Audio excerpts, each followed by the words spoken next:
प्रभु तेरी वाणी जीवन की रोटी, नैनों की ज्योति अंधेरा मिटाती।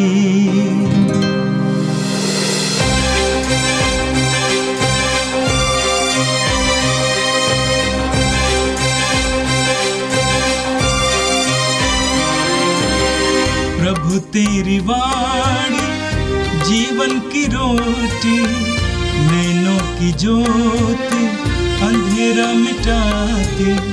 प्रभु तेरी वाणी जीवन की रोटी, नैनों की ज्योति अंधेरा मिटाती। वाणी वाणी वाणी वाणी वाणी पवित्र है, शाश्वत है, जीवन का मन्ना है। 5 नवंबर मंगलवार। पहला पाठ फिलिपियों के नाम संत पौलुस का पत्र, अध्याय 2, पद संख्या 5 से 11। आप लोग अपने मनोभावों को यीशु मसीह के मनोभावों के अनुसार बना लें।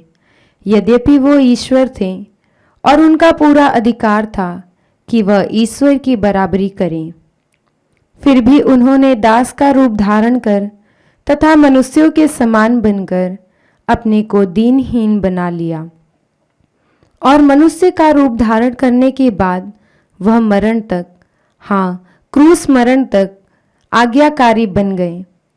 और इस प्रकार उन्होंने अपने को और भी दीन बना लिया। इसलिए ईश्वर ने उन्हें महान बना दिया और उनको वह नाम प्रदान किया जो सब नामों में श्रेष्ठ है, जिससे यीशु का नाम सुनकर आकाश, पृथ्वी तथा पाताल के सब निवासी घुटने टेकें और पिता की महिमा के लिए सब लोग यह स्वीकार करें कि यीशु मसीह प्रभु ही हैं। यह प्रभु की वाणी है।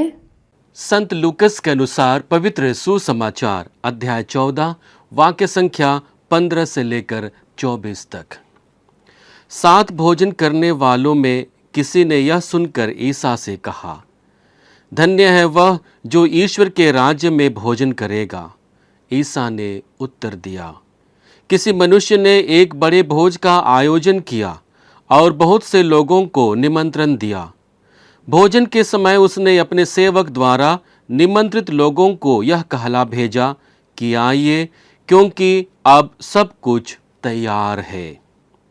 लेकिन वे सभी बहाना करने लगे। पहले ने कहा, मैंने खेत मोल लिया है और मुझे उसे देखने जाना है। तुमसे मेरा निवेदन है, मेरी ओर से क्षमा मांग लेना। दूसरे ने कहा, मैंने 5 जोड़े बैल खरीदे हैं और उन्हें परखने जा रहा हूँ। तुमसे मेरा निवेदन है, मेरी ओर से क्षमा मांग लेना। और एक ने कहा, मैंने विवाह किया है, इसलिए मैं नहीं आ सकता। सेवक ने लौटकर यह सब स्वामी को बता दिया। तब घर के स्वामी ने क्रुद्ध होकर अपने सेवक से कहा, शीघ्र ही नगर के बाजारों और गलियों में जाकर कंगालों, लूलों, अंधों और लंगड़ों को यहाँ बुला लाओ। जब सेवक ने कहा, स्वामी आपकी आज्ञा का पालन किया गया है, तब भी जगह है, तो स्वामी ने नौकर से कहा, सड़कों पर और बाड़ों के आस-पास जाकर लोगों को भीतर आने के लिए बाध्य करो, जिससे मेरा घर भर जाए। क्योंकि मैं तुमसे कहता हूँ, उन निमंत्रित लोगों में कोई भी मेरे भोजन का स्वाद नहीं ले पाएगा। यह प्रभु का पवित्र सुसमाचार है। ख्रिस्त प्रभु की जय। यीशु में मेरे प्रिय भाई और बहनों, ख्रिस्ते या कलीसियाई जीवन को बिताने के लिए हमारे जीवन और हमारे बीच एकता का बहुत अधिक महत्व है। एकता हमारे जीवन में परस्पर सहयोग और सहभागिता की भावना को लेकर के आता है, जो ख्रिस्तीय जीवन को और अधिक महत्वपूर्ण बनाता है। और इसका परिणाम यह होता है कि हमारा एक दूसरे के साथ जुड़ाव, एक दूसरे के साथ लगाव और मजबूत बनते जाता है और हमारी कलीसिया अधिक से अधिक उन्नति करने लगती है, अधिक से अधिक प्रभु के सानिध्य में रहने लगती है और एक दूसरे के बीच में तालमेल बनता है। इस तालमेल को लाने के लिए और एकता का जीवन जीने के लिए हमें बहुत बार बलिदान देना पड़ता है, हमें त्याग करना पड़ता है, हमें विनम्र बनना पड़ता है। और इसी बात को संत पौलुस आज के पहले पाठ के द्वारा समझाने की कोशिश करता है कि किस प्रकार से मसीह की विनम्रता को जब हम अपने जीवन में अनुकरण करने लगते हैं तो वह हमारे जीवन को और अधिक महत्वपूर्ण बना देता है। हमारे जीवन में एकता आ जाती है और एकता के द्वारा पूरे समुदाय में सहभागिता और परस्पर प्रेम की भावना बनी रहती है। और इस गुण को यहाँ पर संत पौलुस एक गीत के द्वारा हमारे सामने प्रस्तुत करते हैं, जिसे हम किनोटिक हिम या आत्म बलिदान का गीत कहते हैं। और ये छोटा सा गीत है जहाँ पर संत पौलुस हमें यह समझाने की कोशिश करता है कि हमारे जीवन में जब हम ख्रिस्तीय जीवन को जीते हैं, जब हम उनका अनुसरण करते हैं, तो केवल यीशु मसीह ही हमारे लिए एक सच्चे और अच्छे उदाहरण है और उसी का अनुकरण करने से हमारे जीवन में आमूल चूल परिवर्तन आती है। आज का पहला पाठ फिलिपियों के नाम संत पौलुस के पत्र से लिया गया है, जहाँ पर हम मसीह की आज्ञाकारिता और मसीह के आत्मत्याग के विषय में सुनेंगे। हम संत लूकस रचित सुसमाचार अध्याय 9 वाक्य संख्या 55 में पढ़ते हैं, जहाँ पर यीशु अपने शिष्यों को फटकारते हैं। एक अवसर होता है जब अपने स्वर्गारोहण से पहले प्रभु यरूशलेम जाने की कोशिश करता है, योजना बनाता है और समारिया से होकर उसे जाना था। वह अपने शिष्यों को तैयारी के लिए आगे भेजता है, लेकिन हम देखते हैं कि समारिया के लोग यीशु का स्वागत करने के लिए इनकार करते हैं। तब योहन और याकूब यीशु से कहते हैं कि हम ईश्वर से प्रार्थना करेंगे कि ईश्वर इन लोगों पर आग बरसाए और इन्हें भस्म कर दे। तब यीशु मुड़कर उन्हें डांटते हैं और दूसरे नगर की ओर चले जाते हैं। हम यहाँ पर यीशु के विनम्र स्वभाव को देखते हैं, जो वह अपने शिष्यों को बताने की कोशिश करता है। यीशु यह बताने की कोशिश करता है कि हर एक मनुष्य के लिए अपने जीवन में चयन करने का एक अधिकार दिया गया है, उसे स्वतंत्र बनाया गया है और यही स्वतंत्रता उस मनुष्य के जीवन में विनम्रता का स्वभाव लेकर के आती है, जहाँ पर वह ईश्वर की योजना को अपने जीवन में स्वीकार करता है। क्योंकि समारिया के लोगों ने यीशु के स्वागत करने में इनकार किया, उन्हें अपने बीच में स्वीकार नहीं किया, तो यीशु यह अवसर देते हैं उन्हें अपने जीवन में जो चयन किए हैं उन्हीं के अनुरूप रहने के लिए और अपने स्वभाव के अनुरूप एक विनम्रता को प्रस्तुत करते हैं। वह यीशु जिन्होंने मृत्यु के बंधन को तोड़कर पुनर्जीवित होकर शिष्यों के सामने आया था, वह सब कुछ कर सकता था, लेकिन वह अपनी विनम्रता को अपने शिष्यों के सामने रखता है। आज वही विनम्रता को एक बार पुनः संत पौलुस अपने गीतों के द्वारा हमारे सामने प्रस्तुत करता है। हम वचन में पढ़ते हैं, आप लोग अपने मनोभावों को ईसा मसीह के मनोभावों के अनुसार बना लें। वह वास्तव में ईश्वर थे और उनको पूरा अधिकार था कि वह ईश्वर की बराबरी करे, फिर भी उन्होंने दास का रूप धारण कर तथा मनुष्यों के समान बनकर अपने को दीनहीन बना लिया है। यहाँ पर संत पौलुस कहते हैं कि दास का रूप धारण कर उन्होंने अपने को दीनहीन बना लिया है।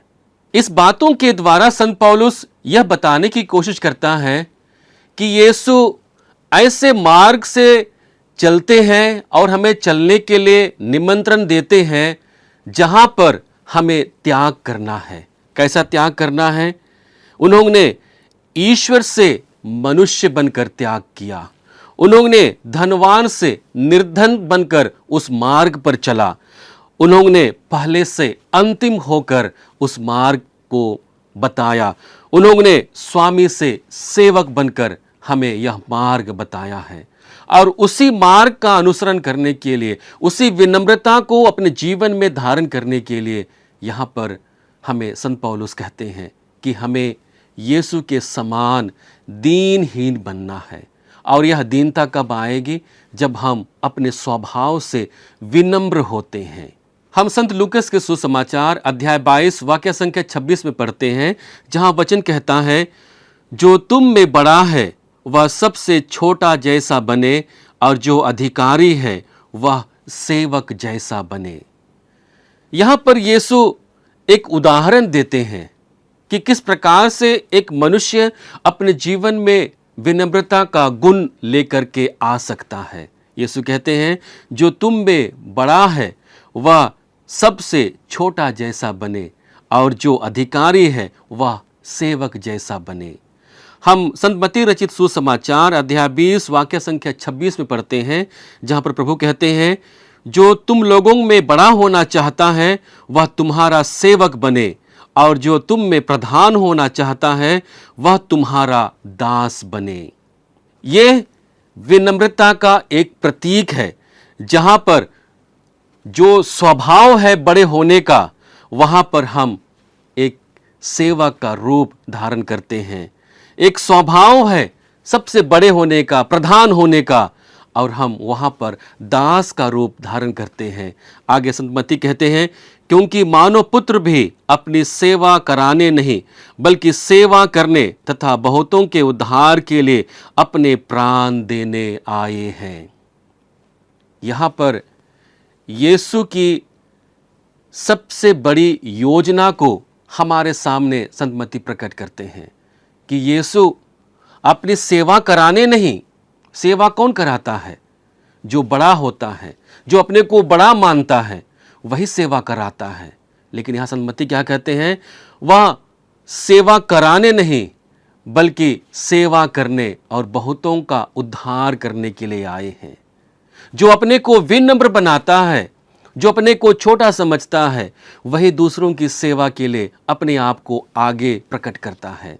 और यही गुण सबसे महत्वपूर्ण रूप से यीशु में विद्यमान था। हम आगे आज के पहले पाठ में पढ़ते हैं, और उन्होंने मनुष्य का रूप धारण करने के बाद मरण तक, हाँ क्रूस मरण तक आज्ञाकारी बनकर अपने को और भी दीनहीन बना लिया है। यहां पर एक विशेष गुण का संत पौलुस व्याख्या करते हैं, वह है आज्ञाकारिता का। जो भी व्यक्ति आज्ञाकारी होता है, चाहे वो माता पिता के प्रति आज्ञाकारी हो, अपने गुरुजनों के प्रति आज्ञाकारी हो, अपने अधिकारियों के प्रति आज्ञाकारी हो, या अपनों से बड़ों के प्रति आज्ञाकारी हो, या फिर छोटों के प्रति आज्ञाकारी हो, तो उसके जीवन में विनम्रता आती है। आज्ञाकारी होने का सबसे बड़ा प्रमाण है कि वह विनम्र व्यक्ति होता है। और इसी गुण को यहाँ पर संत पौलुस रखते हैं कि यीशु आज्ञाकारी थे। जीवन के अंत तक क्रूस पर मरते हुए वह अपने पिता की इच्छा को पूरी करता है। वह अपने पिता के आज्ञा को अपने जीवन में अंगीकृत करता है, उसका अनुसरण करता है, और इसलिए वह और भी अधिक दीनहीन बन गया है। हम वचन में पढ़ते हैं, और उन्होंने मनुष्य का रूप धारण करने के बाद मरण तक, हाँ क्रूस पर मरण तक आज्ञाकारी बनकर अपने को और भी दीन बना लिया है। और यही गुण संत पौलुस चाहते हैं कि हर एक ख्रिस्ती के जीवन में प्रकट हो जाए। आगे वचन कहता है, इसलिए ईश्वर ने उन्हें महान बनाया और उनको वह नाम प्रदान किया जो सब नामों में श्रेष्ठ है। हमारी महानता हमारे बड़े होने में नहीं है, हमारी महानता बड़े बड़े अधिकारी या कुर्सी को लेने में नहीं है। हमारी महानता अपने स्वभाव को विनम्र बनाने में है। और यही क्रिस्तीय जीवन की सबसे बड़ा चिन्ह है कि एक क्रिस्तीय अपने स्वभाव को विनम्र बनाता है। हमारे सामने बहुत से संतों के उदाहरण हैं जिन्होंने अपनी विनम्रता को लेकर के हमारे सामने अच्छे अच्छे उदाहरण रखे हैं। हमारे लिए मदर तेरेसा का एक सबसे अच्छा नमूना है, जिन्होंने दीन बनकर बीमारों की सेवा की, कोढ़ियों को उपचार किया और अपना सर्वस्व उसी प्रेम के लिए समर्पित कर दिया। आगे वचन कहता है, जिससे ईसा का नाम सुनकर आकाश, पृथ्वी तथा अधोलोक के सब निवासी घुटने टेके और पिता की महिमा के लिए सब लोग यह स्वीकार करें कि ईसा मसीह प्रभु है। सारे लोग स्वीकार करें कि ईसा मसीह ही प्रभु है। यह हमारे जीवन में भी संभव है जब हम विनम्रता का गुण और प्रभु की विनम्रता का अनुसरण करते हैं, और उन्हीं का अनुसरण करते हुए हम अपना सर्वस्व दूसरों के लिए समर्पित कर देते हैं और उस एकता का जीवन को जीते हैं जो दूसरों के प्रति सहभागी होने के लिए, दूसरों के प्रति मेलजोल बढ़ाने के लिए हमें आगे बढ़ाता है। यीशु में मेरे प्रिय भाई और बहनों, संत पौलुस का यह छोटा सा गुणगान, यह छोटा सा गीत हमारे क्रिस्तीय जीवन को बहुत अधिक झकझोरता है। हमारे व्यवहार को, हमारे विचारधारा को चोट पहुंचाता है। वह ऐसे लोगों को आघात करता है जिनकी विचारधारा अपने को बड़ा दिखाना होता है, अपने को सर्वे सर्वा दिखाना होता है। लेकिन यहाँ पर संत पौलुस एक उदाहरण देना चाहते हैं, मसीह का उदाहरण, जिन्होंने अपना सर्वस्व हमारे लिए समर्पित किया, अपना सर्वस्व ईश्वर की योजना पूरा करने के लिए किया। और वही हमारे जीवन का मुख्य ध्येय होना चाहिए, वही हमारे क्रिस्तीय जीवन की आधारशिला होनी चाहिए कि हम दूसरों के लिए समर्पित की भावना लेकर के आए, समर्पण का जीवन जिए, आत्मत्याग का जीवन जिए, बलिदान का जीवन जिए, जो ईश्वर की नज़रों में हमें प्रिय बनाता है। और उन कार्यों को करते हुए हमारे जीवन के द्वारा हम यह प्रकट करते हैं कि यीशु मसीह ही हमारा प्रभु है। आज के सुसमाचार के द्वारा, जहाँ पर प्रभु यीशु भोज के दृष्टांत के द्वारा हमें प्रभु यीशु ईश्वरीय बुलाहट को समझने और उसके सहभागी होने के लिए एक निमंत्रण देता है, अवसर देता है। हम पाठ में पढ़ते हैं, साथ भोजन करने वालों में किसी ने यह सुनकर ईसा से कहा, धन्य है वह जो ईश्वर के राज्य में भोजन करेगा। और इसी के प्रति उत्तर में प्रभु भोज के दृष्टांत को हमारे सामने रखते हैं कि कैसे एक व्यक्ति बड़े भोज का आयोजन करता है और अपने सेवकों से कहता है कि जाओ, जितने लोग निमंत्रित हैं उन्हें बुला करके लेकर के आओ, क्योंकि भोजन तैयार हो चुका है, आओ सभी लोग भोजन करें।